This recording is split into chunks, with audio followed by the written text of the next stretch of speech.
Oh my god. Hey guys. Oh, is there anything with snow? No, there's not. Oh, that would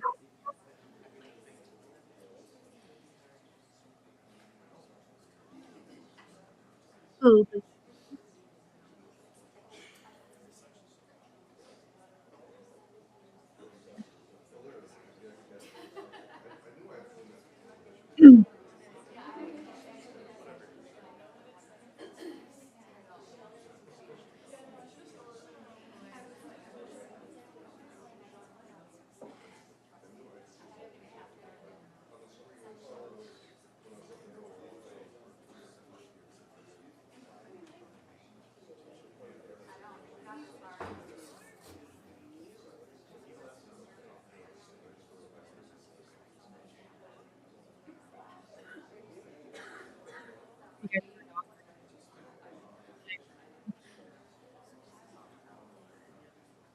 What's up, Chad?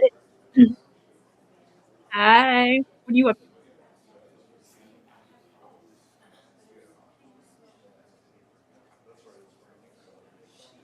Oh, you're gonna come out. I was debating. I was like, should I do the Racing broken thing? Then I the news this morning that Dale Warner's getting sentenced. I'm like, I gotta watch it. No, no, it's a nasty tissue. So we're just hanging out, waiting for it to start.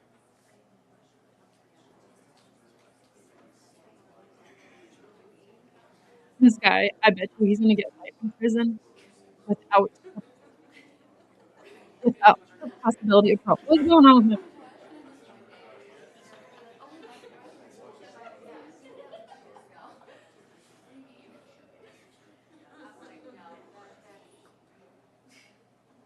I wanna make sure. There's, like, no sound, which they probably just cut it off because it's in the courtroom. No, I can hear people talking. What the fuck? Sound is up. It's connected. What the fuck? Why can't I hear anything?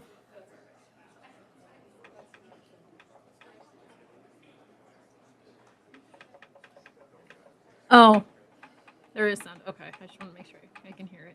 It's coming onto the thingy. Mm.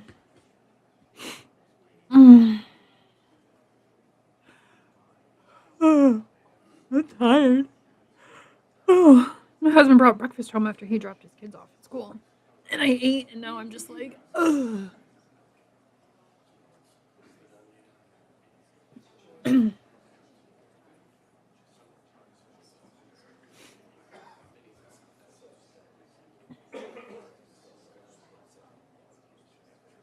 I wonder if this is gonna start at 9. Kind of hard to hear because oh, okay. Sorry, it's on whatever, you're fine. Just got done towing a car that hit a deer. Ooh, are the people okay? What do you think about deers? So my late husband was in the military, and at one point we lived in North Carolina around Camp Lejeune, and he was telling me about when you go on to base there, it's a drive. It's like a 2 to 3 mile drive from the gate to you actually get on the base. He's like, "It's all woods and you see nothing but deer along the woods." And I'm like, "Oh, that's cool. Can't wait to see that," you know? I mean, where I live now, there's literally deer that walks in our front yard. Well, we get down there and it's these deer look like they're starving themselves. Oh my god, they're so skinny there, and then you see the ones here where I'm at, and it's like, "Oh my god, the poor deer." We have deer here that are built like a fucking brick wall.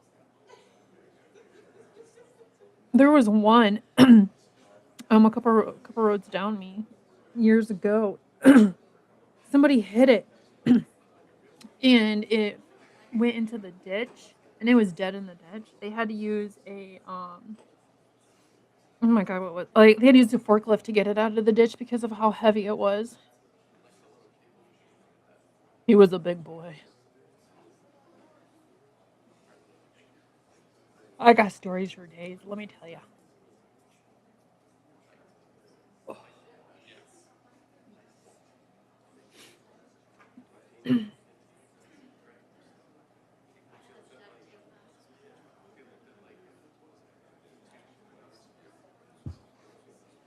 So, real quick, Chad, if you can hear me, I'm going to get you up to date on this situation on the screen.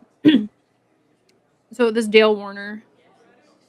Okay, wait, I got to back up to like 2000, 2001. I think that's what it was. Or 20. No, I think it was 2021. Yeah, it was 2021. I'm sorry, 2021. His wife went missing. Days prior, she had asked him for a divorce. And then, poof, she goes missing. In his truck, in the truck bed, because he's up in Michigan, he crossed over the Ohio line with a shovel and a tarp, I believe it was. I know it was a shovel. And it had her DNA on it, so they thought he drove across state lines to dump her in Ohio or bury her in Ohio and then go back to Michigan. Nope. 2024, they found her body in a what are those things called? Those long tube things on wheels. Oh my god, he's pooping. He would know what it is. So my husband's pooping. um, it's a mini tanker for like farmers and stuff that have like their field spray stuff in it for like their chemicals and stuff. They found her body in one of those. And it was backed in under like think of like horse stalls but without the door. It was backed in one of those. And they found her body in that, so now he's getting sentencing.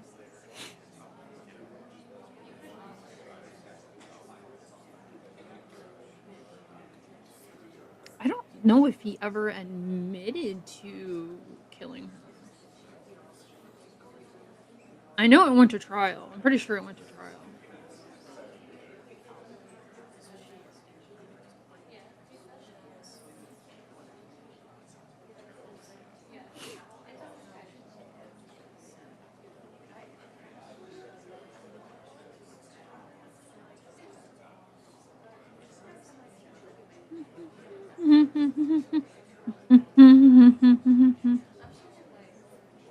I got some energy.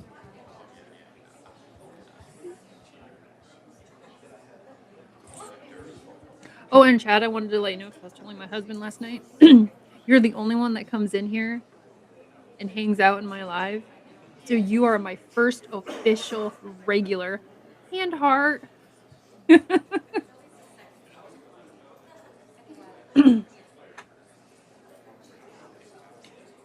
I had all my watch hours and I met all the requirements to get monetized.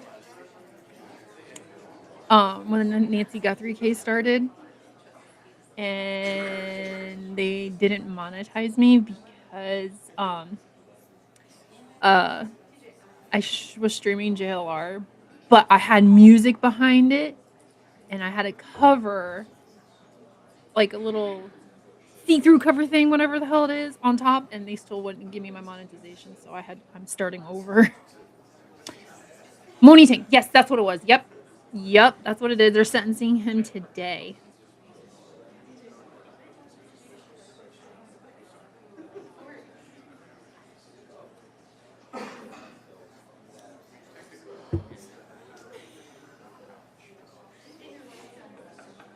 I remember when this first happened. I heard about it, and this was before I was on the streets here. Kind of, I think it was before I actually started hanging out in lives. I can't remember. But yeah, I've been trying to follow this.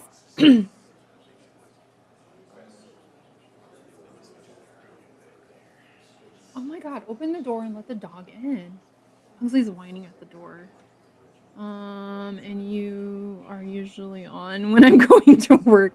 Well, I am on Eastern time. I like to do my lives early in the morning, but there's never really anybody in the lives. So, and like every other week, I can't just do a live like at night because my stepkids are here. And I feel weird, even though my husband being here, I feel weird. Love you, babe. What? What did you run in here like that for? Chad's in here. You want to say hey to Chad? He came in and he's like, I don't know if he heard you. I told him he's my first official regular, and I was like, Hanhar. He's like, well, you're on when I'm going to work.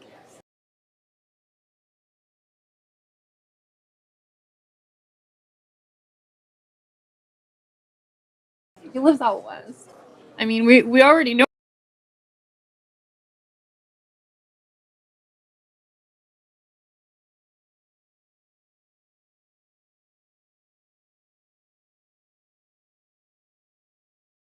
No, it disconnected and reconnected, and now I just lost my two viewers. God damn it!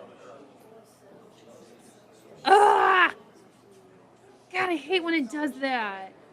Do you have Discord? No, I do not have Discord.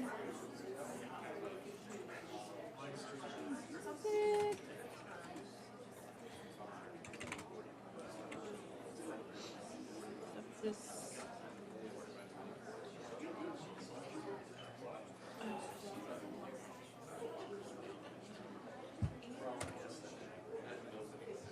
Why? Restream? Me and you are gonna rumble.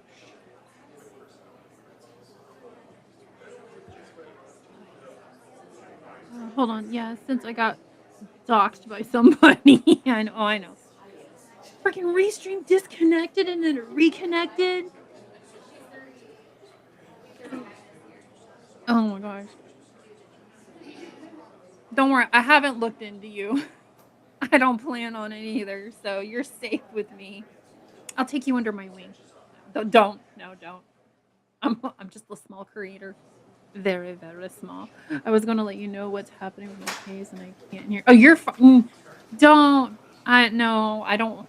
Yes, I really, really, really want to know because I'm nosy as hell. But no, don't. Don't be telling anybody. Keep it to yourself, please. Are we starting?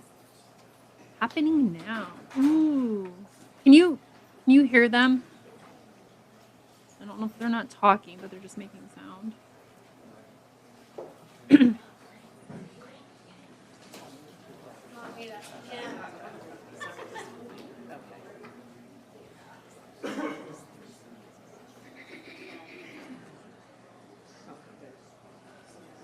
You can keep that. I just had it. Okay, cool. Yeah, no, that's fine.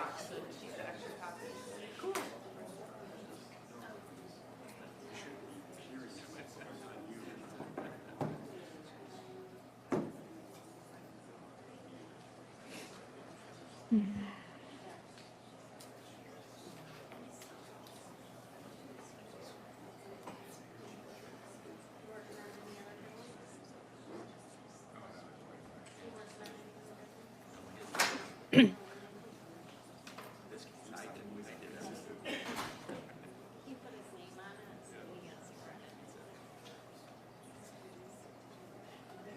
Come on. Come on, let's see. Oh, it's no big idea. No, I know. I just trust me. Oh, I want to know. I want to know every detail. But self-control right now. He doesn't need to be having any ammo towards you or anything. I would just keep it on the lowdown like White Boy is. And if people want to know, they can go to the courthouse, which I don't even know what county all this is in. Oh, that got bright real fast.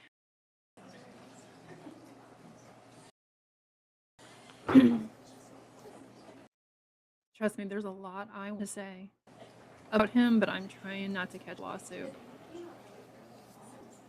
I've never had a filter, and with him, I have to have a filter.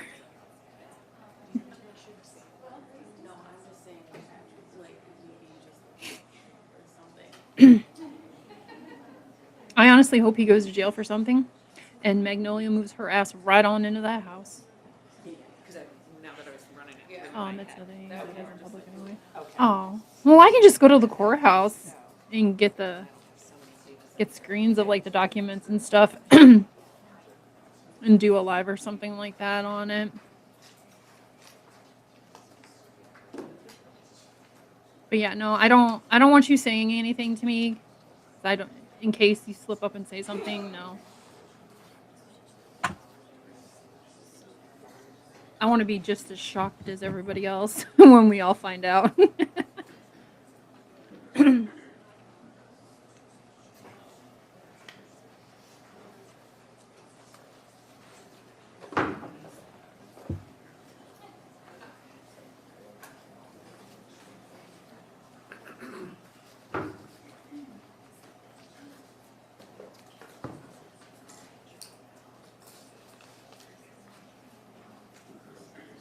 I think her kids are there. I think that's them on the left side, I'm not quite sure.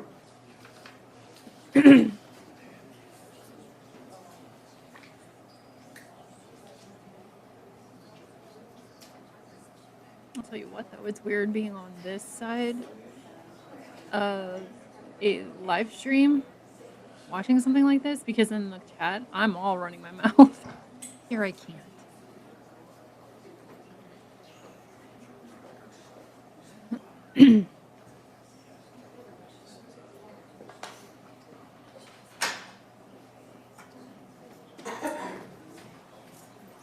Oh, there he is!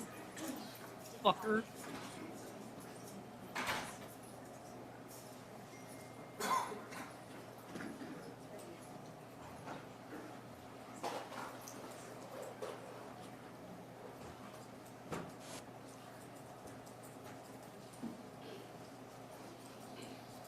You look fine.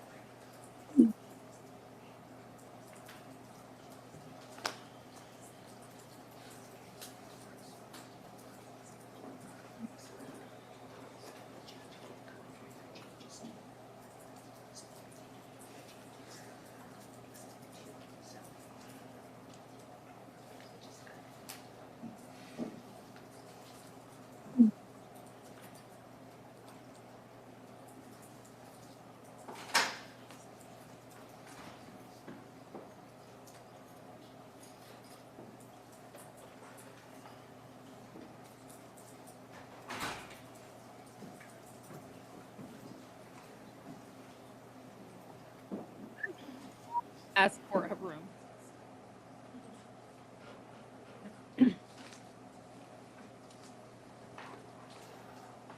He does have a lot of extra police in there with him. I want him to lose his shit. Like I want him to like flip over a desk or something. I hate this guy.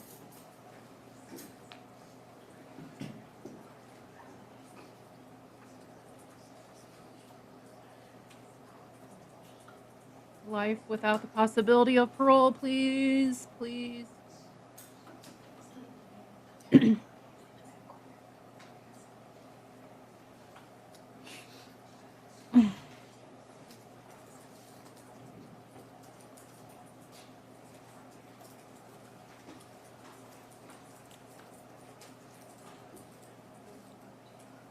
Come on, Judge.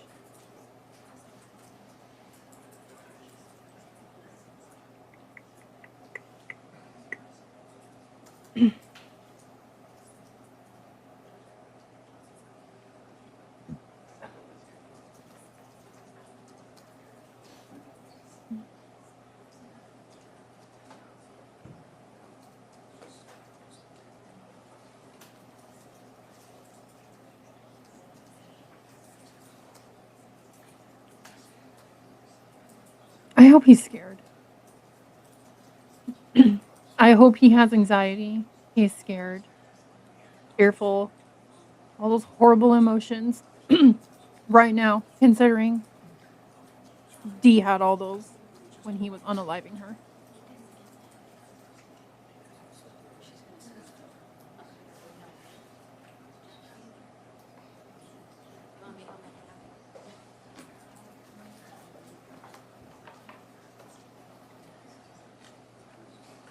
And none of those people that were sitting there have talked to him that I've noticed. Unless I'm. Oh, there he goes, right there. I would say something. Never mind.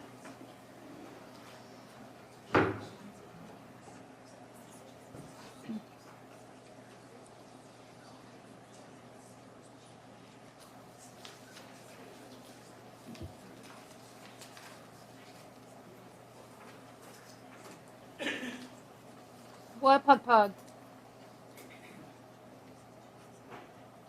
Hi, Pugsley. What do you want?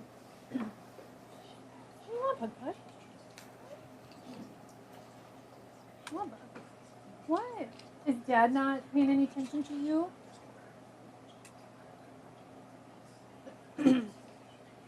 What, sweetie? You can't sit in my lap. The chair is literally not big enough for the both of us. No, Pugsley. No, Bubba. I don't want you getting that either.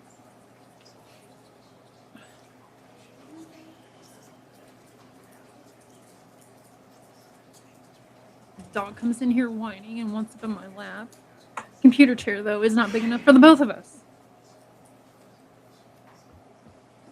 I'm getting antsy. Come on.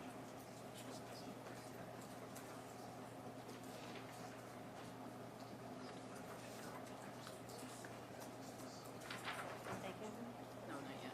Ugly, no. When I'm done with this, Mommy will come back out.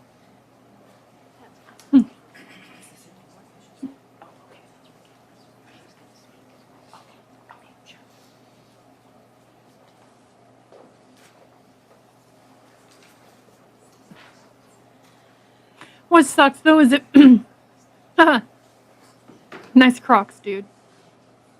But what sucks is if he gets a life. Look how he's old. Like he's not gonna get to spend a full life term in jail.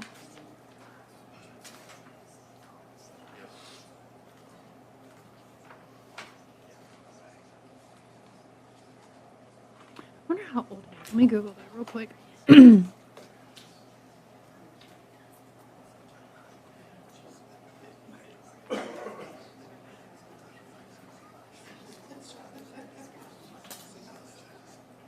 He's 58.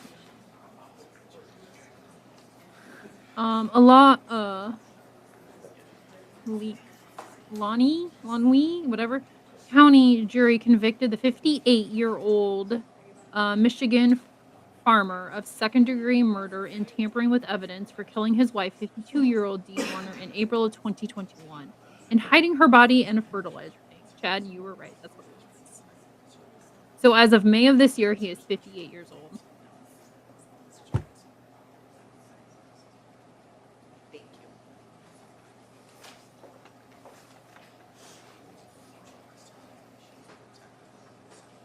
you.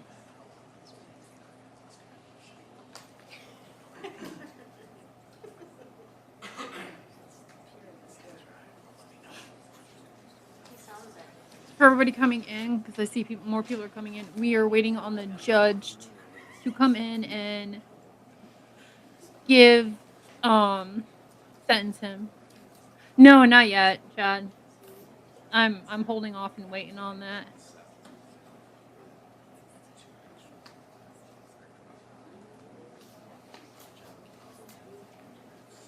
I have put the link in some of my lives and nobody took the link, so I'm just like, whatever.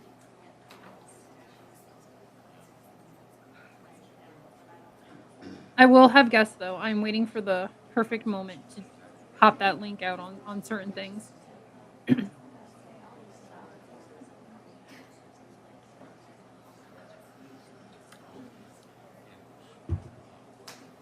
actually came from TikTok. I've been on YouTube for years, but I was huge into TikTok there for a while. What's it remaining? Come on. One is over. Oh, I'm not going to be on here very long. I've got some stuff to do. It's actually a nice day, and I'm going to have to get off here after this is over with and go do some stuff outside. But I came from TikTok over here. So I'm trying to get used to being over here versus on my lives on TikTok. This is a whole complete different ballgame over here.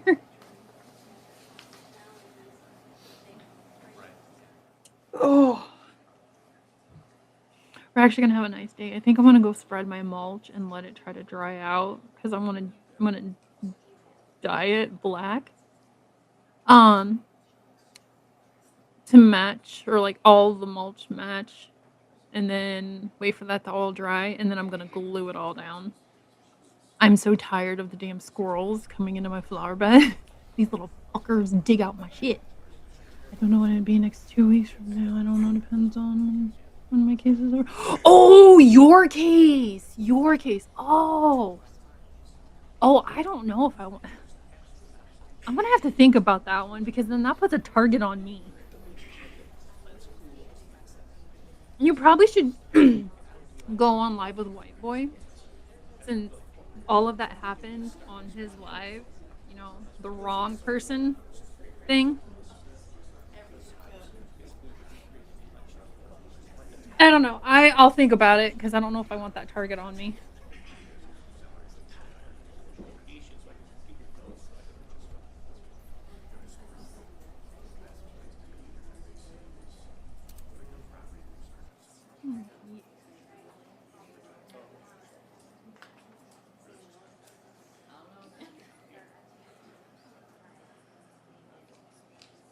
Oh my god, this judge is taking forever. Did he just take him out? Mm. Yeah. Yeah, that's what I was thinking. Let you make your rounds and then I mean, I'll watch. You'll have to like let me know whose panel you're up on and stuff and I'll watch and see if there's any questions that I want to ask.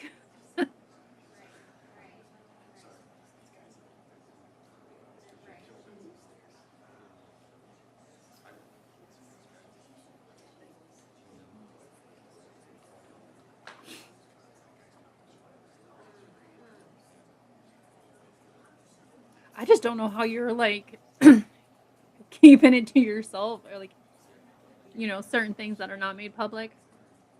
I'd be wanting to tell the whole world. I would literally have to delete all of my social media because I would be telling my business.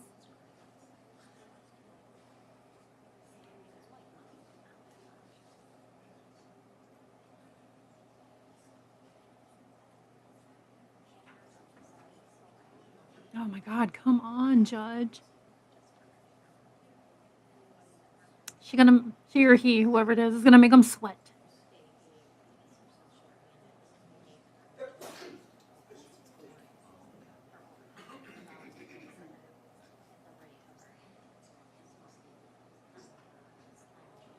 I see more people coming in. We are waiting on the judge to come in and give sentencing to Dale Warner. That is him sitting there in the red. Or red. Oh my god. Orange. Jesus.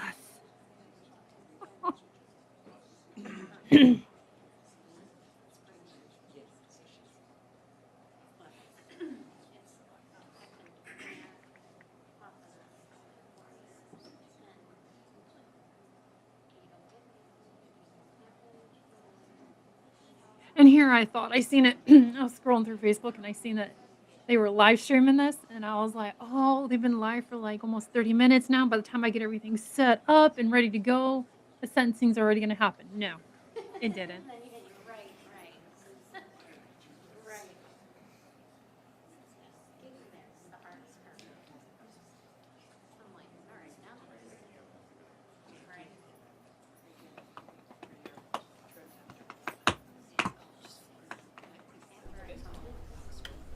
I'm getting bored.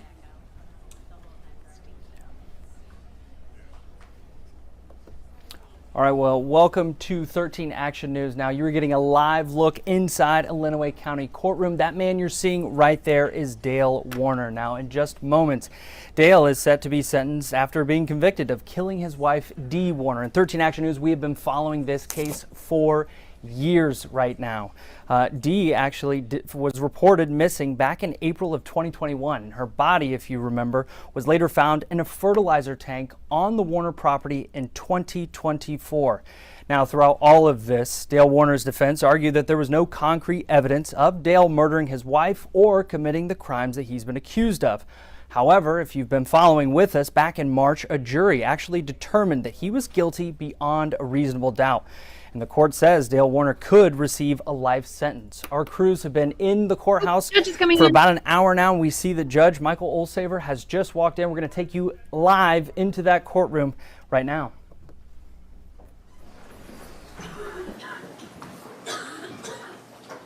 We are on the record in file 24-218. Dale No. Warner. We are here today for a sentencing hearing, and we are proceeding today in person. First, can I have counsel place their appearance on the record? Good morning, Your Honor. Jackie Wise on behalf of the people. Good morning, Your Honor. Mary Chartier on behalf of Dale Warner, who is standing to my left. Sean Head also appearing on Oh. behalf of Dale Warner. Good morning, Your Honor. Marissa Oh. Binsky also on behalf. What did I do? Good morning, Your Honor. Lizzie Saylor, paralegal for the What did I do? And sir, you are Dale Warner, correct? Yes. What the hell's the thing at? Have you had an opportunity, Mr. Warner, to read and review your pre-sentence report? Yes. Dang it. Have you had an Damn opportunity it, I to did discuss that something. report with Ms. Chartier? Yes. Are you satisfied with your attorneys and the advice that? Hold they on, have hold given on, you? hold on. Yes. No, I can't do Wish it. to I'm explain or challenge the accuracy or relevancy of any of the information? Okay, well, we're gonna have to contained in just the deal with report, this. And I know Ms. Chartier, we had a discussion Yes. in the jury room regarding a number of issues. If you want to address those on the record now, please. So, would you like me to address the two remaining issues? Because the other issues, I believe, have already been made and agreed to by the court and the prosecutor, correct? Correct. Okay. We did agree to a number of things like name spelling. Correct. Those kinds of things. Yes. If you want to put any of that on the record, you're welcome to, but if you just want to address the issues that remain in dispute, you can do that. I'll just address the remaining issues, Your Honor. Thank you. So on page 1 of the report, under evaluation and plan, under the 4th paragraph, it indicates that per investigative report, he, meaning Mr. Warner, failed to make any effort in assisting with the search of his missing wife. My objection to that is that does not comport with the testimony that we heard specifically from Detective Singleton, who indicated that at one point Detective Singleton and his colleagues were on the Paragon North property. Mr. Warner had offered his services, including a piece of farm equipment, and he was told to leave the property. So if the court wanted to change the word any to another modifier, I think that would be more consistent with the testimony. But to say that he made no effort is inaccurate based on the testimony that we heard. Thank you.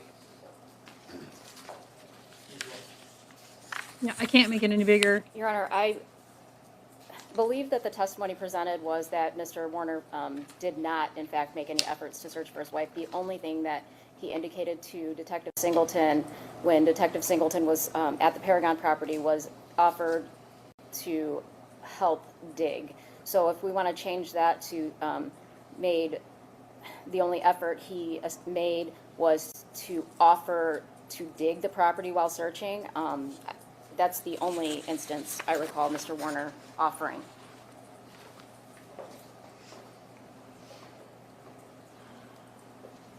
All right, so there is in the record an instance of Mr. Warner offering assistance. And so the word any in that context would not be appropriate. I would change that word any to the word little. Amend the PSI act. He's just talking about changing the word. only other general objection, and I think probably an appropriate place would be on page 10, under the initial narrative right before the employment section, would be just a general objection that Mr. Warner maintains his innocence and disagrees with the narrative that he was controlling and that he engaged in stalking and assaultive behaviors. My understanding is that Mr. Warner will be pursuing his appellate rights, so I want to make sure that there's no issue with him waiving his assertion of his innocence by not making a general objection to the narrative in the pre-sentence report. Thank you. All right, Ms. Wise. Your Honor, that should be in the pre-sentence report because throughout the course of the investigation, Dale Warner, it was discovered he did display controlling, stalking, and assaultive behaviors, which was all presented at trial. Jesus. All right, my understanding, Ms. Chartier, is that you just want a statement, to include a statement that indicates that Ms. Warner disagrees with that narrative and maintains. That Mr. Warner does. Yes, Your Honor. That's correct. Thank you. All right, I think the inclusion of a statement, so long as it is that Mr. Warner disputes that statement and maintains his innocence, will be appropriate. We're talking about trying to get that statement dismissed. I know it's hard to hear. I literally have my I think Freaking just at the thing end up. of that paragraph would be fine.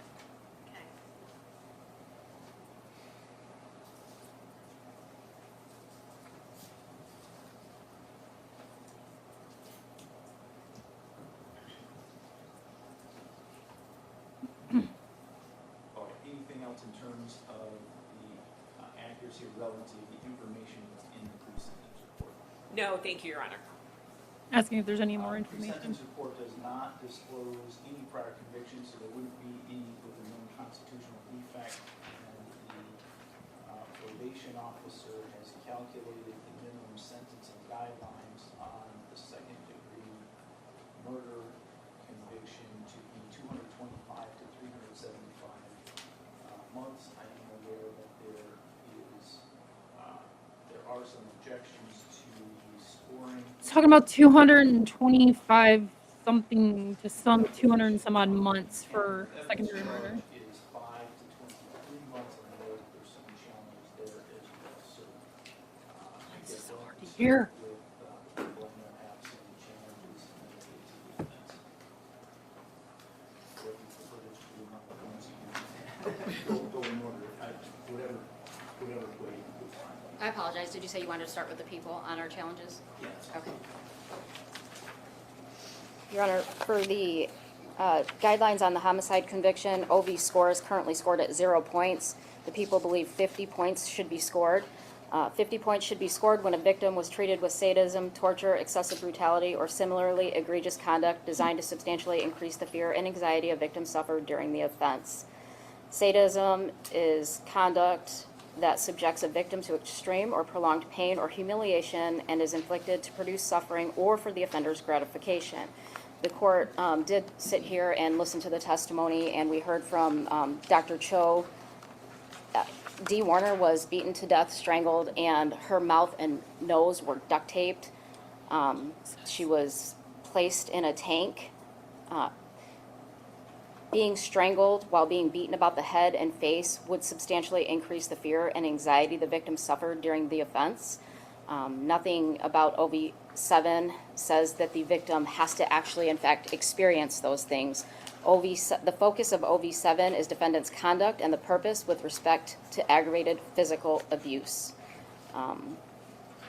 So not only did the defendant do those things, but once he did wrap her mouth and nose in duct tape, he placed her in the tank. It can be inferred from all of these acts, at a minimum, that they were carried out for the purpose of prolonging the fear and anxiety, the pain or humiliation that Dee suffered, and it was for his own gratification.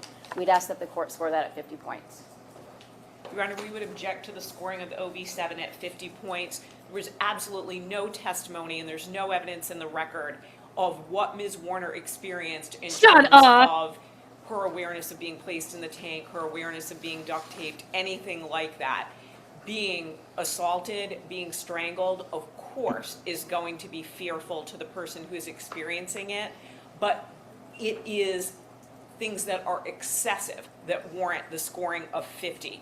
Otherwise, being strangled or being assaulted would equate to the 50 points in every homicide case. So the government has not presented any evidence at trial that the things that they're mentioning here, again, in terms of being duct taped or being placed in the tank, Ms. Warner would have any awareness of. In fact, their own theory was that she had been killed in her home and these things happened afterwards. Therefore, we would object to the scoring at 50 points for OV7. No, if she was killed in her own home, she would still experience all that, you 7 dumbass. points are scored where a victim is treated with sadism, torture, excessive brutality, or similarly egregious conduct designed to substantially increase the fear or anxiety the victim suffered during the offense.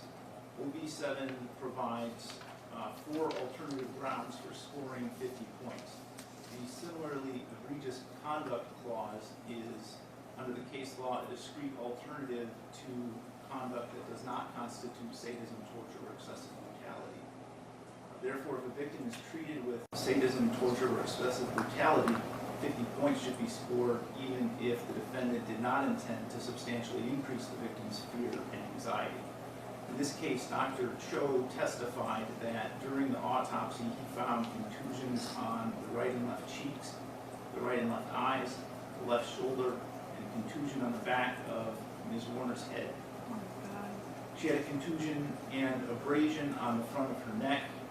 Ms. Warner was also had blunt force injuries, internal bruising on the left and right sides of her head, to the surface of her skull and the undersurface of her scalp, subdural hemorrhages and bruises about the tongue.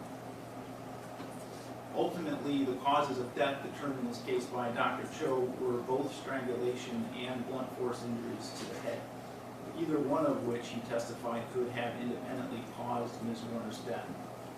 Essentially, she was killed in two different ways, either one of which would have been sufficient. Excessive brutality means savagery or cruelty beyond even the usual brutality of a crime. It comes from People v. Rosa, 322 Mishap 726. Ms. Warner was both severely beaten and also strangled. I think this constitutes savagery or cruelty beyond the usual brutality of the crime, even the crime of murder, as is the case here, and therefore I think the 50 points is the appropriate score. Thank you, Your Honor.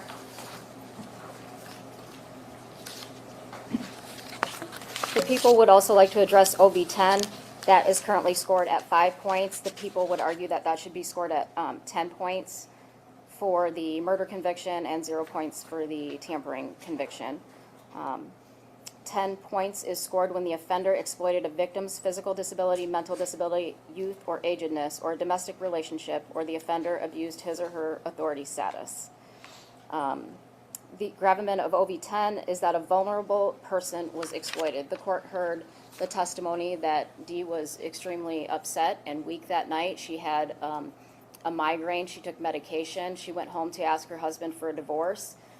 Because of the very nature of their relationship, their marriage, the fact that they lived together, they did have that domestic relationship, and he was able to exploit her vulnerabilities to, in fact, complete the homicide. So we would ask the court to score that 10 points as opposed to 5. Your Honor, it's my understanding that the government is agreeing that the OV10, which is scored at 5 for the tampering with evidence charge, should be 0. So we agree with that. That is one of our objections that would have been upcoming. OV10 currently is scored at 5, which would indicate that an individual exploited a victim by his or her difference in size or strength, or both, or exploited a victim who is intoxicated, under the influence of drugs, asleep, or unconscious. We did not challenge OV10 as scored at 5, but we would challenge OV10 as scored at 10, because if there was exploitation here, it would be because of size or strength. It would not be because of the factors in OV10 under the 10 scoring, which would be physical disability or mental disability, youth or agedness, none of which apply to Ms. Warner, the domestic relationship, or authority status. While, again, they were husband and wife, there was nothing about that relationship that would have been exploited at the time that Ms. Warner was killed. Thank you. We don't know that. They could have been having horrible problems. The 10-point score for OV10 requires the court to make 2 findings. First, that there is a vulnerable victim, and second, that the offender exploited the victim's physical disability, mental disability, youth or agedness, or a domestic relationship, or the offender abused his or her authority status. First, it must be readily apparent that the victim was vulnerable, meaning that the victim was susceptible to injury, physical restraint, persuasion, or temptation. Factors that evidence a victim's vulnerability include the existence of a physical disability and the existence of a domestic relationship between the offender and the victim, among other things. However, case law is clear that the mere existence of one of those factors does not automatically render a victim vulnerable.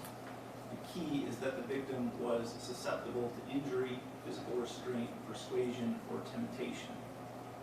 In this case, the evidence at trial was that Ms. Warner was at least partially incapacitated by a migraine headache that she was experiencing on the night the events occurred, Ms. Warner made statements to this effect. Mr. Warner made statements to that effect to investigators. There was other evidence of that from other people as well.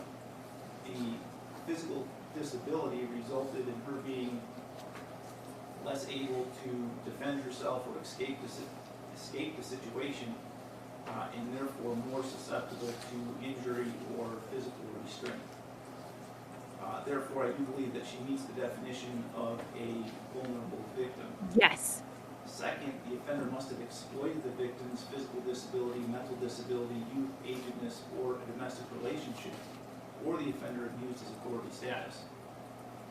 Within the meaning of OB 10, exploitation requires manipulation of the victim for selfish or unethical purposes. And that comes from People v. Ziegler, 343, Michigan 406. The definition of exploitation intrinsically establishes an element of intent. Any manipulation must have been done with the goal of accomplishing something selfish or unethical. For purposes of OB 10, exploitation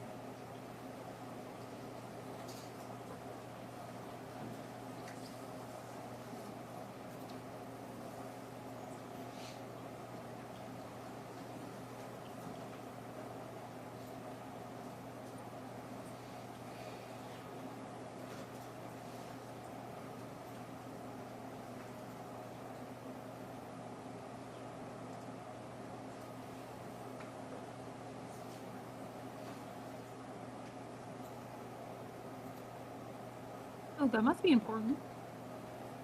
I apologize, I lost part of my notes.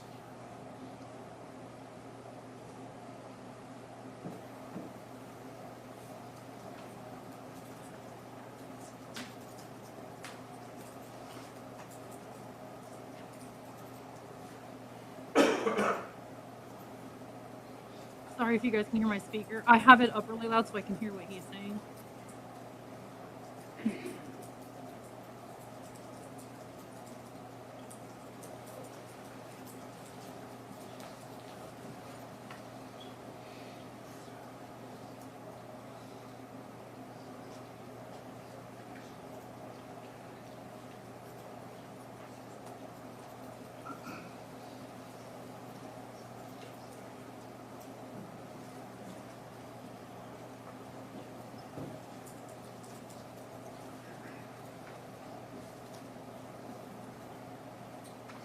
Apologize again. For purposes of this definition, exploitation intrinsically establishes an element of intent. Any manipulation must have been done with the goal of accomplishing something selfish or unethical. Or stated differently, for the purposes of OB 10, exploitation means the defendant intended to gain something from manipulation of the victim at some kind of cost to the victim. As an example, the Court of Appeals in People v. Yargo, 148 Michiat 139, held that a selfish or unethical purpose was established where the defendant beat her 12-year-old child to death in order to preserve her authority status in the face of a rebellious son, to vent frustration and at his continued disobedience, or to ensure her place in heaven by chastising her son in accordance with the dictates of her religion. In this case, I think it is readily inferable from the evidence in the record that the beating and strangulation of Ms. Warner occurred to prevent her from filing for divorce and avoid having to divide a substantial marital estate with her. I do believe that qualifies as a selfish or an unethical purpose, and therefore I think the 10-point score would be appropriate for OB 10.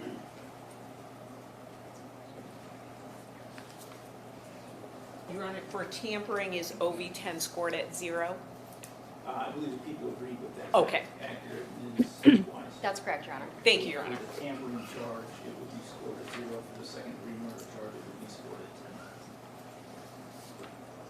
10. So I think he scored it. Those are all the challenges from the people. All right. Ms. Chartier, the defense has some challenges as well. Yes, Your Honor. For the second-degree murder charge, we challenge OV2 being scored at 15. This is for the lethal possession of a weapon or the lethal use of a weapon. So OV2 being scored at 15 is for when the offender possessed or used a harmful biological substance, harmful biological device, harmful chemical substance, harmful chemical device, radioactive device, or substance. The radioactive portion is not relevant here. It is not appropriate to score 15 points for this offense variable because there's no indication that a harmful substance was used in the course of the homicide. Believe this allegation is founded on the fact that Ms. Warner was put in a tank. She was But in a we fucking have no fertilizer tank. indication Oh my at all God. that a harmful substance was used to commit the homicide. Moreover, from what we learned about anhydrous ammonia, that if the tank had been cut open with anhydrous ammonia in the tank, that would have been harmful significantly to the individuals around it. And so there's absolutely no indication that there was the lethal potential of a harmful biological or chemical substance used in the homicide. Therefore, OV2 should be scored at 0. Thank you. She still could have been alive when he put her in that damn tank. I did discuss OV2 in my memo briefly, and I acknowledge that in this instance, Ms. Warner was dead at the time she was placed in the anhydrous ammonia tank. Never And mind. if the court does not score this OV at 10 points, the people would argue for sentencing purposes to take that into consideration.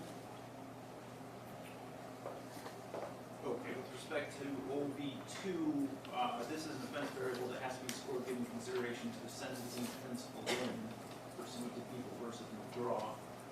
MCL 777.32 does not specifically authorize the court to consider anything outside of the sentencing offense.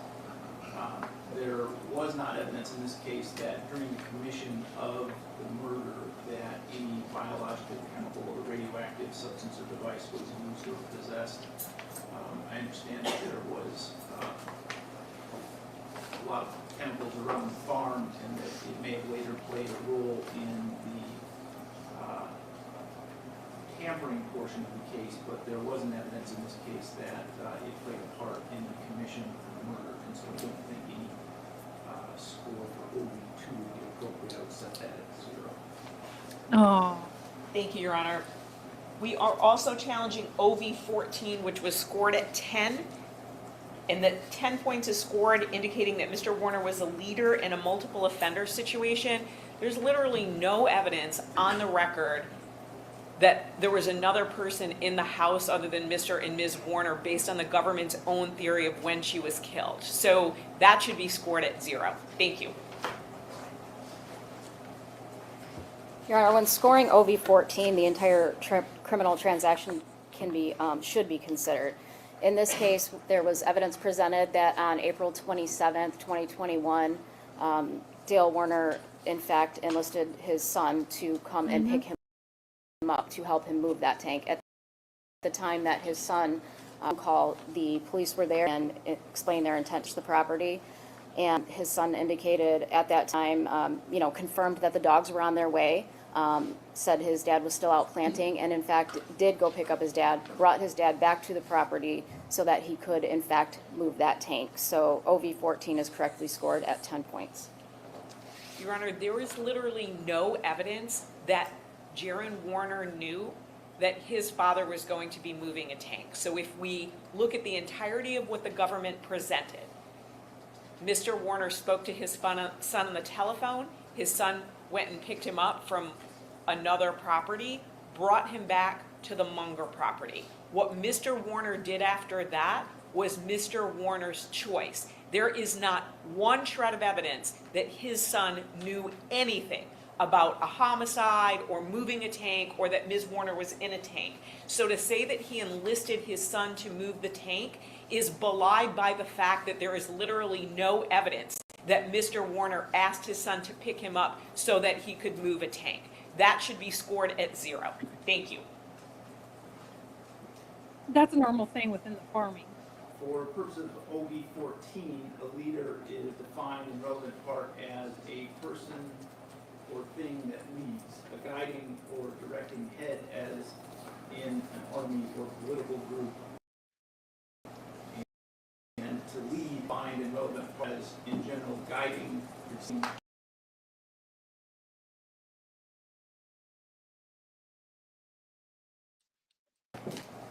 In this case, there is some evidence that Mr. Warner and his son were acting in concert in moving Ms. Warner's body after it had been placed in the tank. However, I don't think there's sufficient evidence to establish that Mr. Warner was the leader in that endeavor as it's defined under the law. There simply hasn't been sufficient evidence regarding whether one encouraged or directed the other, and therefore, I don't think it's appropriate to score points for OV 14. No points. Thank you, Your Honor. And finally, for the second-degree murder, and then I'll move on to the tampering charge, OV-19 was scored at 15 points. 15 points is scored if the offender used force or the threat of force against another person or the property of another person to interfere with, attempt to interfere with, or that resulted in the interference with the administration of justice or the rendering of emergency services. As we look only at the sentencing offense, according to People versus McGraw, there's no indication that Mr. Warner interfered or attempted to interfere with justice as it relates to the homicide. It's a different analysis for the Hit the body. tampering charge, which I absolutely admit and which I'll discuss when we get to that offense. But as we look at the murder charge, there is absolutely no evidence of a threat that would warrant the scoring of 15 points. Thank you. What the fuck? Your Honor, McGraw does not apply to OV-19. OV-19 may be scored for defendant's conduct after the completion of the sentencing offense. People v. Smith, 488 Mich. 193. In this case, the force that that was scored was against the property of another. And if you look at this case, the defendant used force when he opened the anhydrous tank. When he disposed of D. Warner's property, he had to use force to pick those items up and remove them. Yep. The people would argue that 10 points should be scored here. We agree that the 15 points should be scored. However, at least 10 points should be scored here because, again, the court can take into consideration the conduct after the completion of the sentencing offense. So again, we would ask for the score of 15 based on the law provided in the memo, but at a minimum 10. He literally. And I'd like to just point out People versus McDonald, 293, Mishap, 292, where OV-19 was properly scored at 15 points, where the defendant told the victim that he knew who she was and that his boys had been watching her and required her to promise not to contact the police as a precondition to letting her go. That's what rises to the level of 15 points of scoring for OV-19, not conduct that is inherent in the offense, and again, that does not show any force or threat of force. Thank you. Jesus. All right, OV-19 can be scored in consideration of conduct that occurred after the sentencing offense was committed. People, I think, appropriately cited People versus Smith for that proposition. Because the circumstances described in OV-19 expressly include events occurring after a felony has been completed, the offense variable provides for the consideration of conduct after the completion of the sentencing offense. Force, as defined in People versus Smith, is strength or energy exerted or brought to bear to cause the cause of motion or change. In the Smith case, the court used the example of throwing a cell phone into a lake to prevent the victim from calling the police, and found that that was a sufficient use of force for scoring OV-19 at 15 points. Applying that logic here, Mr. Warner used force against Ms. Warner's body when he moved it from the house where the crime occurred into the tank and then ultimately ending up on the Paragon Road property. Obviously that hampered, hindered, or obstructed the administration of justice, and so 15 points is the appropriate score for OV-19.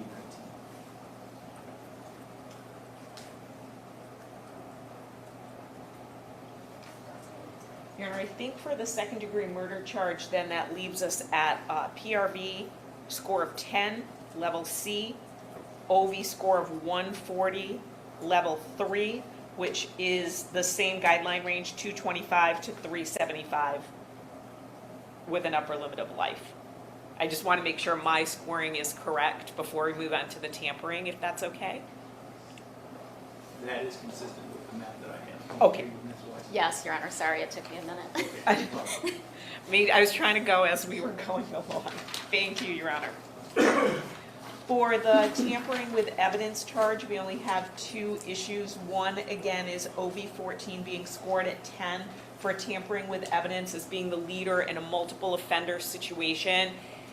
Same arguments that I made for the homicide are applicable here. A phone call, picking someone up and bringing them back to the property with absolutely no evidence of what that conversation entailed does not warrant a scoring of OV 10.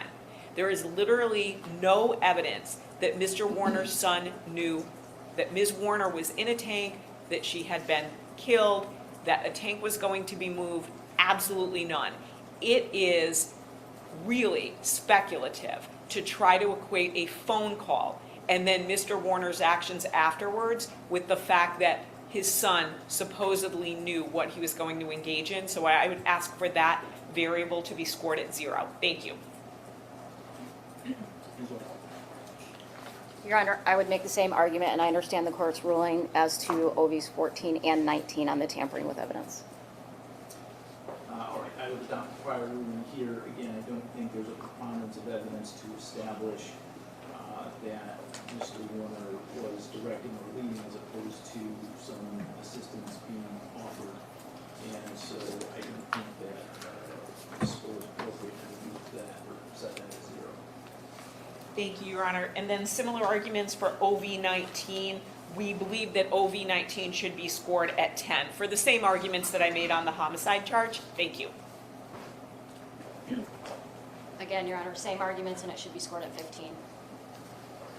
There are no analytical differences for the purposes of this OV between the second-degree murder charge and the tampering charge, and so the court would score that the same way at 15 for the same reasons.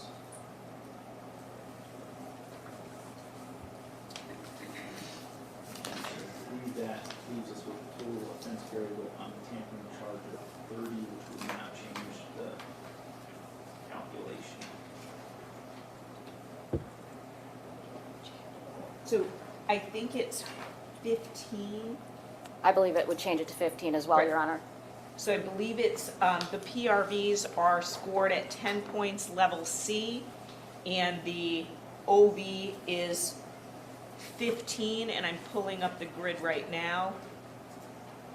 Then it would be 0 to 17. OV level B, or PRV level B and OVs 2, C2. 0 to 17, correct. Real quick, the OV means the offense variable. It measures how severe each of these offenses were to the victim, which in this case would be B. I kind of had to Google it. I'm not in Michigan, so that's like a Michigan thing.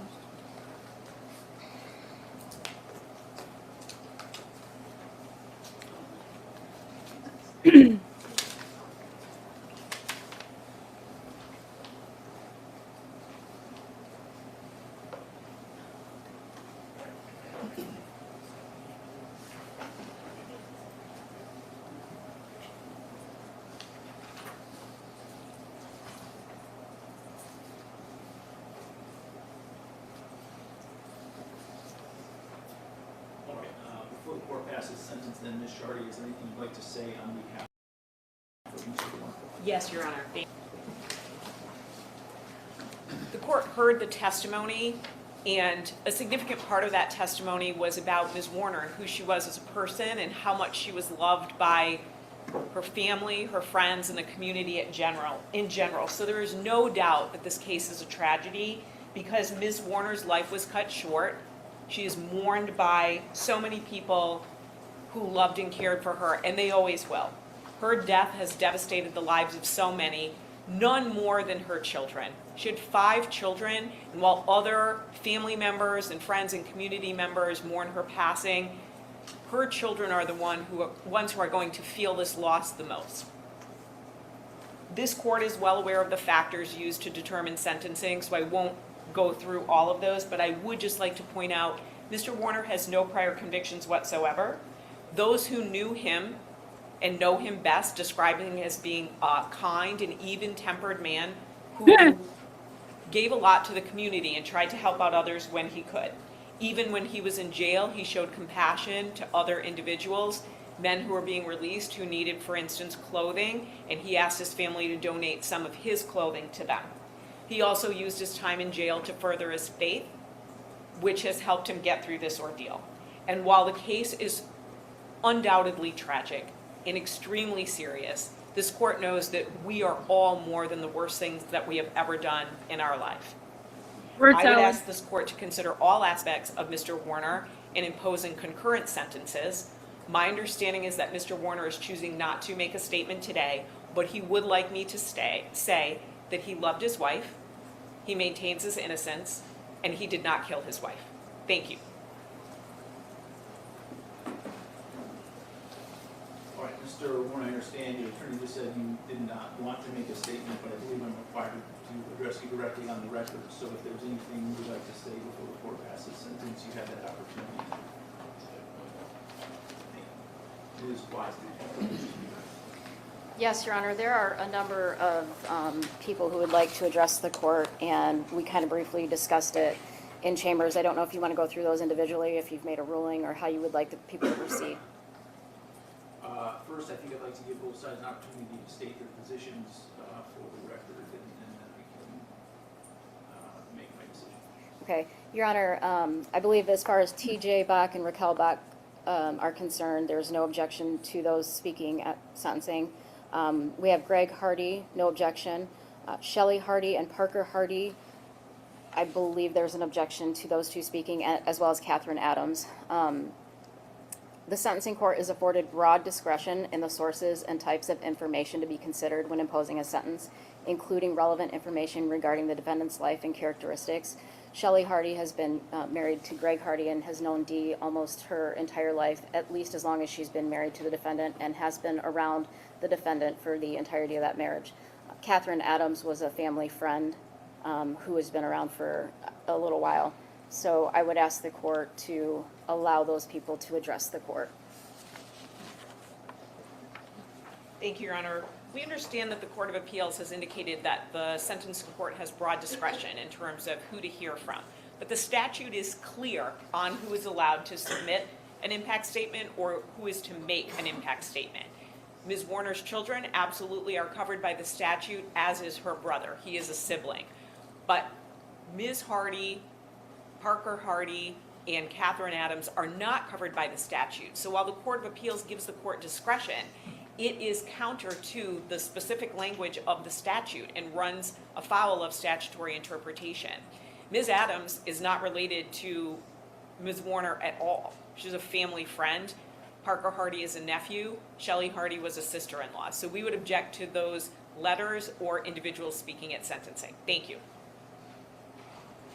Oh, and I should, I'm sorry to be clear, I think there was another letter from Ms. Warner's lash professional that we would ask the court not to consider as well because she's not part of the statutory framework. Thank you. She's just trying to make it so that People He doesn't v. get a Albert horrible 207, sentence. Mich. App 73 specifically addressed the Crime Victims' Rights Act in making their decision, stating that the judge, in fact, does have discretion, despite the fact that they are not victims under the Crime Victims' Rights Act, Your Honor. she knows because Dee probably told him stuff. All That's right, why. People are correct that the court has, according to the Court of Appeals, broad discretion in the sources and types of information that can be considered when imposing a sentence.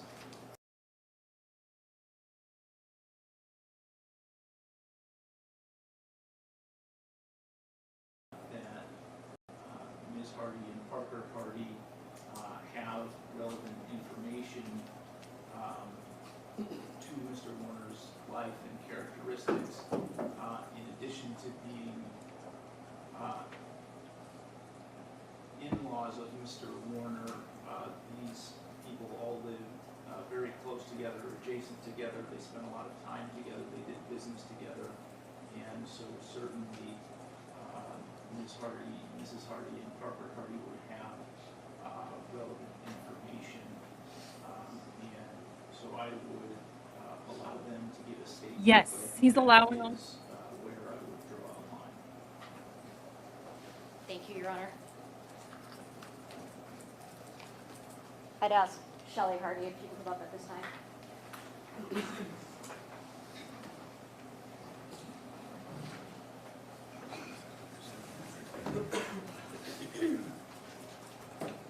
All right, so before we begin the victim impact statements, I'll just make a few general comments about how they need to proceed.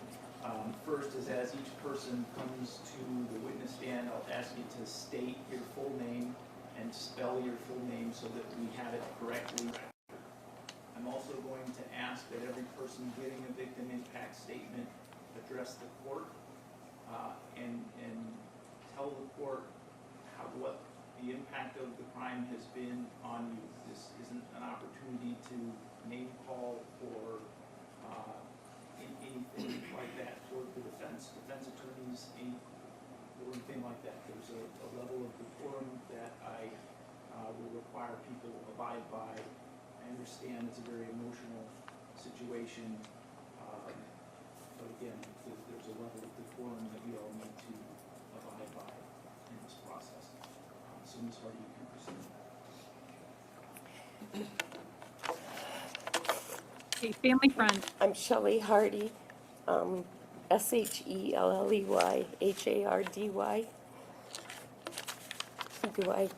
Can I start?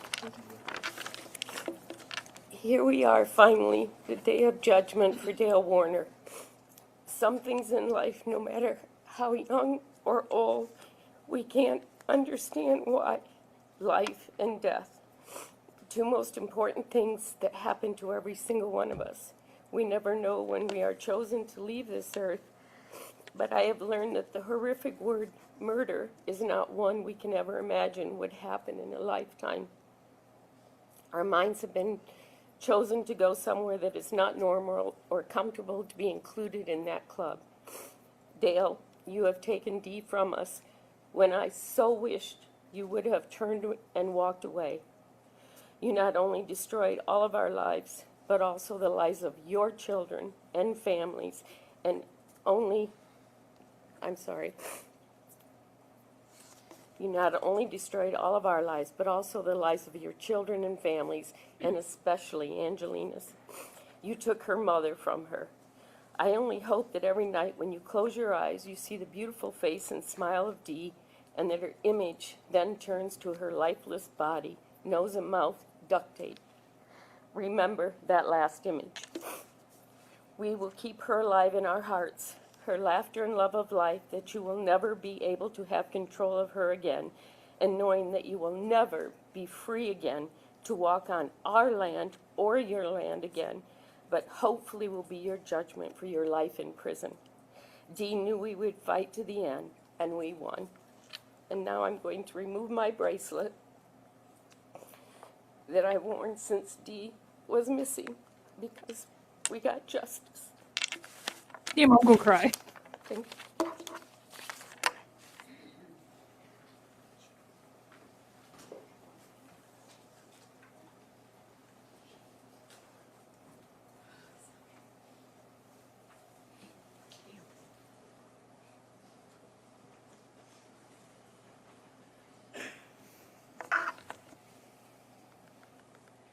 I'm Raquel Bock, RIKKELLBOCK. Okay. Good morning, Your Honor. My name is Raquel, and I am Dee's youngest adult daughter. I am also the mother of 3 of Dee's beautiful grandchildren. My mom was blessed to meet 2 of them, but my youngest will only know her through the stories we share. She was my first child care provider for my older 2 children, and caring for her grandchildren brought her so much joy. After her tragic death, I was left without child care for my 6-month-old baby, and my siblings had to help me pick up the pieces. That is just one of many ways her loss continues to affect our family every single day. I have thought long and hard about what to say after all these years of living through this living nightmare. The question that always has stayed with me is why? Unfortunately, I now believe the answer is selfishness and greed. The only thing Dale cared about more than himself was money, and that is why we are here today. Dale was nothing without my mom. She was the force behind everything he now wants to claim as his own. She was a force that he could no longer control, and because of that, he took her life. He stalked, manipulated, and preyed on the very person he was supposed to love and protect, his own wife. He brutally beat her, strangled her, and then, as if that was not enough, he duct taped her hands and mouth. He wrapped her in tarp and hid her in a tank and tried to conceal the truth of who he really was. The cruelty did not end there. He cut off all communication between my little sister and the rest of our family. He made her believe that her own mom had simply walked out of her life to start a new one in another country. Jesus. The trauma he has caused that child is something she may never fully recover from. He took away a beautiful soul, a mother, a grandmother, a sister, an aunt, and a friend. He left his own young daughter without both a mother and a father. He left 4 adult children without her mother and 7 young grandchildren without their grandmother. Our mother was the foundation of our family and a source of strength for so many others. She was our protector, our supporter, and our motivator, and our best friend. Her death created a pain and burden that none of us will ever fully recover from. We're all still trying to learn to live without her. My mom's name, Dee Hardy, will live in our hearts and our community for an eternity, but Dale Warner's name will be gone forever. The emotional and mental damage Dale has caused, especially to our youngest sister, is something that can never be repaired. Throughout this entire investigation and trial, he has shown no remorse and taken no accountability for his actions. He deserves no mercy now. My mom does not get a second chance at life, and neither should Dale. Your Honor, we ask that you use your best judgment in sentencing Dale and impose the maximum sentence allowed for the crimes he has been convicted of. He did not just take the life of his wife, he took the mother of 5, a grandmother, and the heart of our family. Thank you.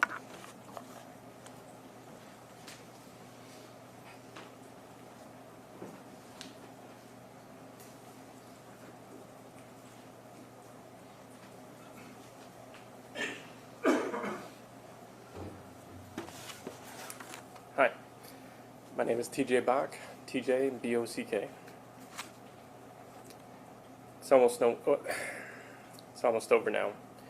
Dale Warner will no longer have control or influence over anything that matters. The damage he has caused will take years to repair. Some will recover slowly, others never will. There are people whose lives were altered, whose futures diminished because of his selfish and deliberate actions. And then there's our mother, Dee. He took her life. He tried to erase her, but he failed. She was more than just a person. She was the force behind everything he became. He cannot destroy what she created, the lives she shaped, the relationships she built, and the passion she poured into everything. In killing her, he did not just destroy our family, he exposed himself. Before Mom, Dale struggled. He lived in a camper and barely could turn a profit on the bit of land that he worked. When she came into his life, she built something with him. She handled the details he ignored. She created stability. She gave him the opportunity to succeed. Everything he became was because of her.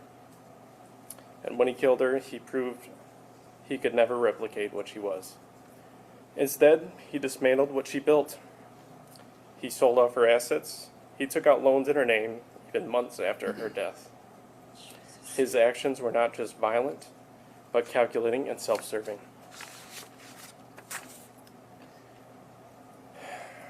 Dale doesn't take responsibility.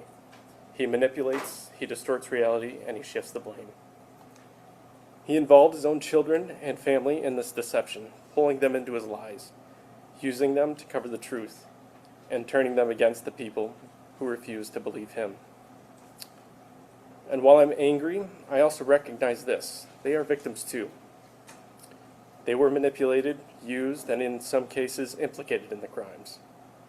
The truth they now face is dramatic and lasting. Some still cannot accept it. The denial will cost them relationships, opportunities, and maybe their place in the broader community. Dale Warner was not always just the defendant to me. He was my stepfather. I did not come to this truth easily. I searched for answers. I resisted. I did not want to believe he was capable of this, just as I did not want to believe my mother would ever leave without saying a word to us. But only one of these things was true. And I know my mother's love. Dale does not hurt people out of anger. He hurts them for control. People only have value to him as long as they serve his goals. When my mother no longer did, when she wanted independence, he made a choice. He chose to kill her. He chose to destroy our family. And he chose to lie about it. He prolonged our pain as long as he could. Now the truth is known, his influence is gone, and thankfully his freedom is now gone too. If he is ever considered for parole, I will be there, I will speak, I will write, I will do everything in my power to make sure he's not released. There's no place in society for someone who can take the mother of her young child and leave her to question whether that love was ever real. He shows no remorse for the harm he causes, only for the consequences he faces. This is not something that time will fix. This is not something that a person will ever age out of. That is why I'm asking for the maximum possible sentence. For my mother, for the victims, and for future victims. Thank you. He's not showing any like facial expression. Watch his face when they're talking. Any kind of like, what? That never happened. So, you know, that kind of look. He's not showing any of that.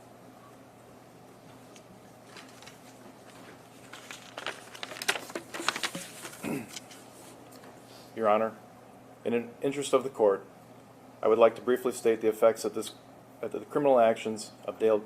Sorry, I just need you to state your full name. I'm sorry. Parker Hardy, Parkerhardy. Criminal actions that Dale John Warner had on myself and on my family, more importantly. Since the day he murdered my beautiful Anne, I felt an unease of staying at my home that I have lived in for over 10 years, and the farm that I have been at almost every day of my 31 short years. Living only 1 mile away from my aunt's property and being the only son of the man who pushed tirelessly for justice, I felt as though myself and my farm were on the front lines of a long, drawn-out battle. Every night for over 3 years, until he was finally arrested, I restlessly tried to sleep, with one eye open because of the fear of what Dale Warner would do next. Unfortunately, over those next 3 years, while it will never be proven, unfortunately, I know for the fact that Dale Warner proceeded to attempt to torture myself and my family by violently vandalizing the very farm that was bringing justice to his wife and proving him guilty. Dale, I know every act of vandalism you did to try to cause harm and pain to my family. Killing my aunt apparently wasn't enough in your mind. You needed to dig deeper, didn't you? Slashing bales, cutting fence wire so cattle would get out on the roads and be harmed, unchaining gates, throwing rocks and fence wire into our hay fields, and finally your ultimate senseless act of burning my barn and office to the ground while I was right across the street from it. Thank God my senses were on point that night, because I knew you were after me when I ran out of that house to save my cattle as they burned alive, trapped in the very barn that you set ablaze. No, he's not. Unfortunately for you, Dale, you didn't win. As a matter of fact, I should thank you for giving me the opportunity to make Dee's home farm more beautiful than it's ever been before. Since your vicious acts of arson, I have not only completely remodeled the farm, but I've installed the most state-of-the-art security system money can buy. I can see every inch of that farm, including the very path used to walk from Dee's house to the dairy you set ablaze. Your Honor, this man has drove me almost to the point of seeking medical attention. Unknown to anyone, I even made the appointment, but canceled it the day before, because my beautiful aunt came to me in spirit and told me to never let that psychopath win. And I didn't. Your Honor, I ask that you use every ounce of power you have and sentence this man with the strongest sentence to prison possible. If he were to get out alive, I can promise you the first place he will head is for revenge on the very farm he burnt down before. I ask that you see that he is taken far, far away from this hometown so that the family isn't able to visit him. After all, it's only fair, isn't it? There is no visitation for us in heaven until the good Lord calls us there. Thankfully, he won't be calling you there, Dale. Thank you, Your Honor. Dang, I didn't know any of that. Dale sounds like he's a control freak.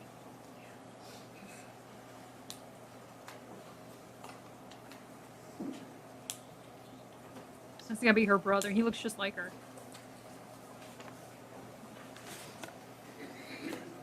Your Honor, I'm Greg Hardy, G-R-E-G-G-O-R-Y, Ray, R-A-Y, H-A-R-D-Y.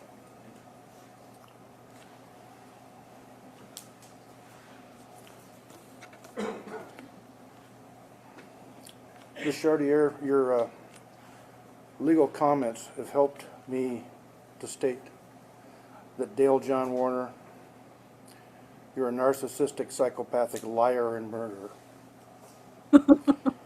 Your lack of any remorse for brutally killing my sister is unforgivable and deserves to be punished by the fullest extent of the law, and you certainly deserve more. The barbaric act of covering up your crime by welding my sister in a cold steel tomb is beyond human. You maliciously went to all ends to lie, deceive everyone about the murder you committed. These deceptive acts fully express that you preemptively planned this vicious act well before you committed the heinous crime. And even though the jury was not given enough information and evidence to officially convict you, it certainly was premeditated. Your sneaky retribution you imposed on me and my family simply because I refused to buy your disgusting story about my beautiful sister just left you, that's criminal in itself.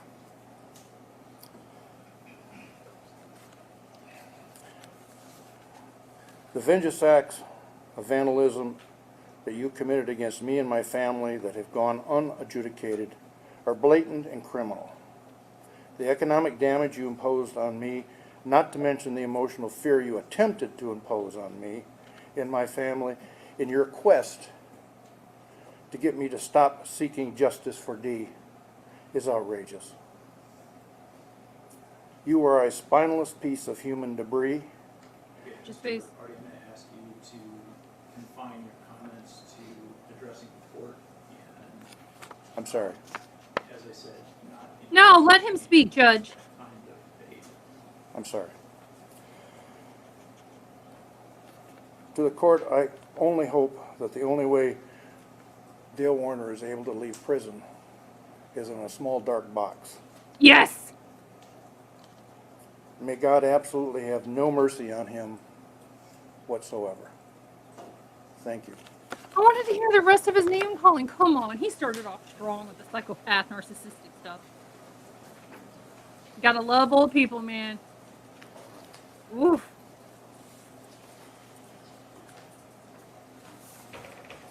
Your Honor, we have two people who came together and got married. Each of those people, the defendant and Dee, had their own 4 children, and they made a child together. They essentially created an empire. Once Dee decided she wanted to get divorced and be done, she wanted to be done. She wanted to sell up everything. In this case, the defendant told her that was not up to her and that was not going to happen. He manipulated the family, law enforcement, friends, into believing that she had walked away voluntarily, that she had a drug problem, that she was suicidal, that she was living in Jamaica with the cartel. It was a number of stories, and the time frame of when she would return home always changed. 3.5 years this went on, for 3.5 years. When she was finally found, Your Honor, I know the court couldn't score OV2, but she was found inside an anhydrous ammonia tank. The court heard the testimony about the dangers of anhydrous ammonia and the people that had to cut open the tank, the law enforcement officers that were exposed to that, the medical examiners that were exposed to that. And 3.5 years to bring her home. And the youngest daughter of both Dee and Dale, the entire time being told that her mother's left her, her mother's abandoned her. The number of phone calls where that little girl was begging her mother to come home, not understanding why she left in the first place. The OVs in this case are over 100, at least 40 points. They are 40 points over 100.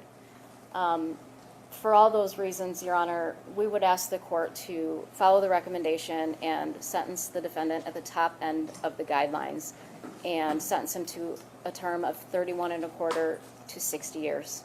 Thank you.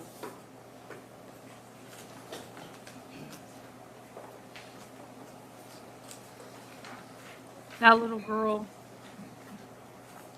I got the chills right now just thinking about what she's been through.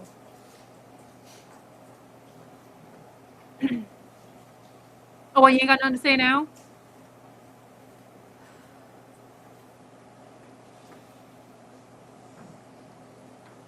In determining the appropriate sentence in this case, the court has considered the seriousness of the offense, your history, the principle of proportionality, the statutory penalty, the cost of confinement, the report and recommendation of the probation department, as well as what's been said on the record here today. In addition to that, I have reviewed the pre-sentence investigation report. Obviously, I have reviewed. Turn your volume up. I believe I'm up to 10 letters now submitted with the pre-sentence investigation report. I had 7. I received, I think, an additional 3 this morning. I've also reviewed the people's sentencing memorandum, the defense sentencing memorandum, and 15 letters that were attached to that memorandum. It goes without saying that the tragedy of these events is immeasurable. Mr. and Mrs. Warner had a large family. They built up a large business in this community. And I'm sure that there were many happy times along the way. The letter submitted on behalf of Mr. Warner described him as hardworking, conscientious, and generous. The victim impact statements that I've heard today and that were attached to the pre-sentence investigation report tell a different story. The job of the court is to attempt to balance those versions of Mr. Warner and craft a sentence that is proportionate to him and to the crime that he has committed. Obviously, murder is among the most serious offenses that we deal with, and most would say it's the most serious offense. And for good reason, because of the scope of the loss, which in this case is immense. Assuming that Ms. Warner had an average life expectancy, she had about 29 years of life stolen from her. But it's not just the 29 years that were stolen from her by this act that the court considers in crafting a sentence. It's the impact of the 29 years that were taken from sons and daughters who no longer have a mother. 29 years that were taken from grandchildren who no longer had a grandmother. In some cases, will never get to know their grandmother. 29 years of a sibling that doesn't have a sister. 29 years taken from aunts, uncles, cousins, nieces, nephews, and 29 years taken from friends, of which there appear to be many. Of particular impact are the 29 years taken from the daughter that you and Ms. Warner shared together at such a tender and impressionable age. For the sake of her privacy, I will not detail the impacts that this tragedy has imposed on her that I am aware of. Suffice it to say that I have read the letter from Dr. Henry, and it weighs heavily on my mind in determining a sentence that suits the offense and the offender. A sentence that is proportional. The manipulation of that relationship, that she was made to doubt her mother's love for her, is an unconscionable harm that no number on an offense variable score sheet could ever adequately represent.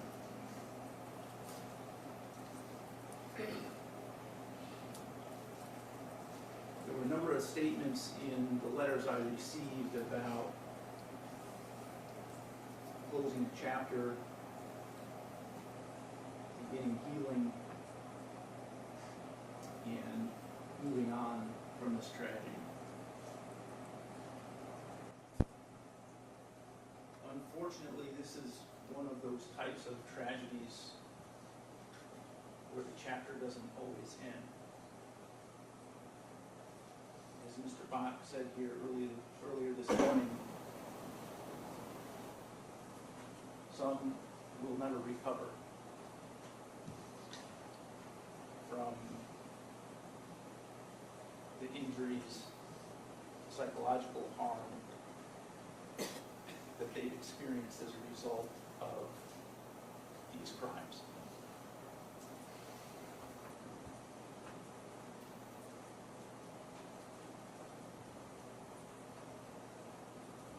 The court is required to impose concurrent sentences, meaning the time runs together, unless there's statutory authority for imposing a consecutive sentence. The tampering statute in this case, MCL 750.483A, provides that the court may or has discretion to order a consecutive sentence in this case for that charge. And when I consider whether it's appropriate for the court to exercise its discretion in ordering a concurrent or consecutive sentence, first I think about what constitutes tampering with evidence, or what can constitute tampering with evidence. And that is a wide range of actions. Tampering with evidence in some cases could mean shredding a document or flushing some drugs down the toilet, anything done, no matter how small, to conceal the evidence of a crime. In this case, Mr. Warner welded his wife's deceased body into a fertilizer tank where it remained for more than 3 years. So in looking at that spectrum, we are at the most heinous end of what actions might constitute tampering with evidence. I also look at the severe emotional distress that was caused by that tampering with evidence. Although OV4 is scored for this offense, it doesn't take sufficiently into account the scope or intensity of the psychological impacts of the offense. In this case, Ms. Warner's loved ones and friends were deprived for more than 3 years of their opportunity to properly grieve and mourn their loss. Instead, they were doing everything possible to search for her, holding on to some slim hope that she may may still be alive. All the while, she was sealed into that tomb and left in the barn. Fact of which Mr. Warner was aware and had the ability to end that suffering at any time and chose not to. He's gonna get the book thrown at him. Watch.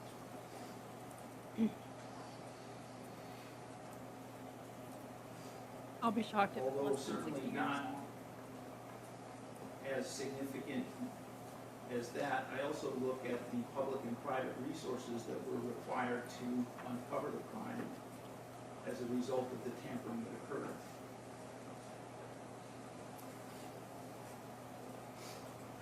Again, her body was concealed for more than 3 years.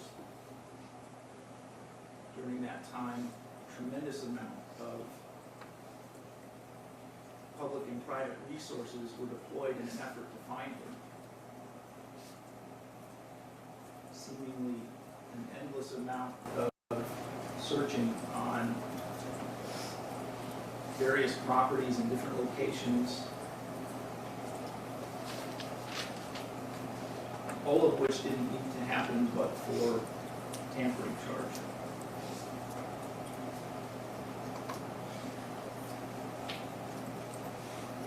And so in considering those factors, Here it goes. I think it's very appropriate that a consecutive sentence be imposed rather than a concurrent sentence.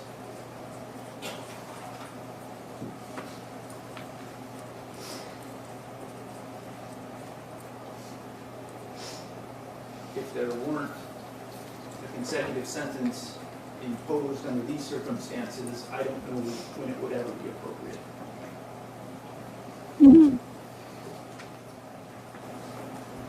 And so for those reasons, I do believe that the sentence at the top of the guidelines is appropriate, and that the tampering charge be served consecutively to the murder charge. Therefore, it will be the sentence of the court that, Mr. Warner, you serve 375 months, 31.25 years to 60 years with the Department of Corrections. You have credit for 898 days served. With respect to the murder charge, you must pay a $130 crime victims assessment, a $60 DNA fee, and a $136 state cost. With respect to the tampering charge, it is the sentence of the court that you serve a period of 17 months to 10 years with the Michigan Department of Corrections. There is no credit for time served on that, and that shall be served consecutive to the sentence for the murder charge. Oh, he's pretty much getting life. Guess he'll die in prison. You do have the right, Mr. Warner, to request an appeal of your conviction and your sentence, and to request the appointment of an attorney to assist you with that. The bailiff's going to hand to you 3 copies of a notice of right to appellate review and request for appointment of attorney form. I'm going to ask you to sign the top copy of that form and return it to the bailiff. That simply indicates that you received 4 copies of those forms.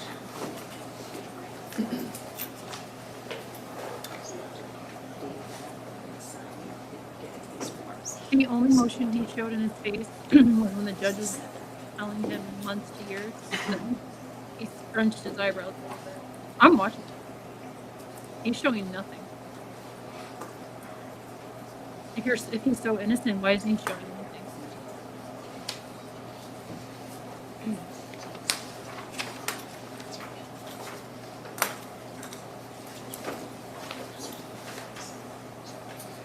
The record should reflect that I do have a signed copy of the notice of appellate rights form for Mr. Warner and placing that in the file. Mr. Warner, if you want to request an appeal and request an appointment of attorney to assist you with that. Again, you need to fill out the remaining portion of that form and mail it to the address listed in the form within 42 days. Sentence up to Or 70 if you years. know that you want to fill that out now, we will give you an opportunity to fill that out now and return it to the court before you leave the courthouse this morning. Is there anything else we need to address on the record this morning, Ms. Wise or Ms. Shardy? No, thank you, Your Honor. No, thank you, Your Honor. Or- He looks pissed. I'd be pissed too. All rise. In the news, we'll probably talk about it after here.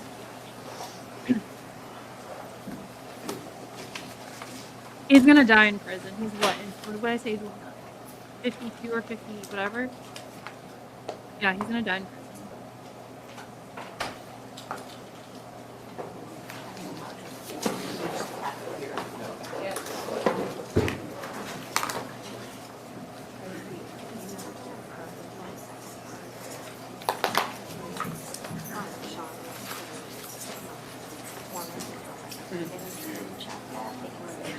F-A-F-O, motherfucker.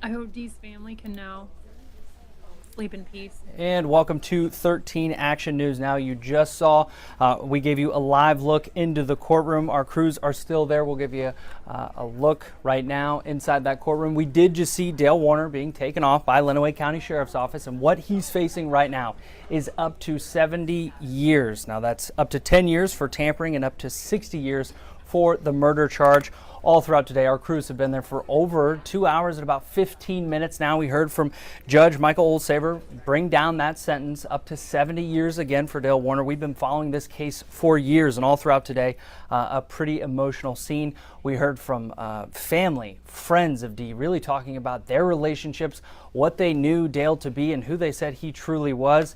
Looks like we're starting to wrap things up in the courtroom. We will continue keep giving you a live look, but right there, right around 9:15, 9:20, we did see Dale come in with that orange jumpsuit, wrists with handcuffs, ankles were in handcuffs, and he was pretty quiet. You saw, if you were watching this all throughout this morning, very stoic. Did not actually make a statement at all today, but his lawyer did say that he maintains his innocence. He says he did not kill his wife. However, he was convicted, and now he is sentenced up to 70 years for what the court ruled that he did do to his wife. So if you've been following this for quite some time, Dee was first reported missing back in April of 2021, and it would not be till years later that she was found in 2024 in a fertilizer tank. And so that was in 2024. And again, all throughout this entire case, Dale Warner's defense argued that there was no concrete evidence that Dale did any of these crimes, and to include murdering his wife. But back in March, if you've been following us, we had live feed from the courtroom when that jury came down and said that he was guilty beyond a reasonable doubt. Oh, so he definitely could did be, again, facing up to 70 years for, again, that tampering and that murder charge.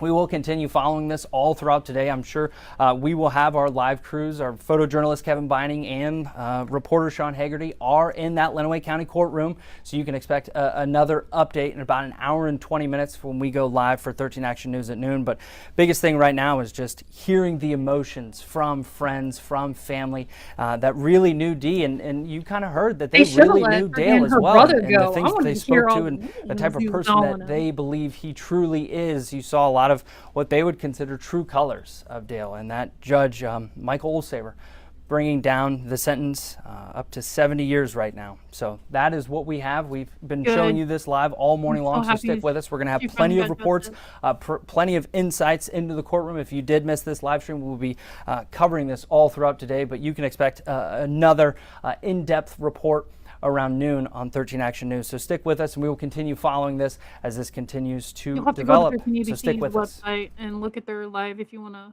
get the update. Oh man, why is that being weird like that? I don't know why that's doing that now. But there you go. 70 years. He's gonna die in prison. Good. Oh my gosh, I've been following this story from the beginning so much. But all right. Thanks for hanging out. I've got to go do some adult